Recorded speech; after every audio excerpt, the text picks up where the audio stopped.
কেউ অস্বীকার করে না যে এই আন্দোলনে অনেক রাজনৈতিক দলের কর্মী, আমি বলবো প্রায় কিছু ব্যতিক্রম বাদ দিয়ে সকল রাজনৈতিক দলের কর্মী অংশগ্রহণ করেছিল। এটা একটা সামাজিক এবং রাজনৈতিক আন্দোলন ছিল।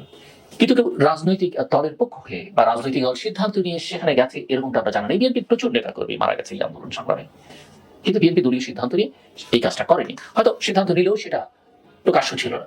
সবাই গিয়েছেন সাধারণ ছাত্রদের পক্ষে। সাধারণ ছাত্ররা যখন মারা যাচ্ছে তখন তাদের পক্ষে।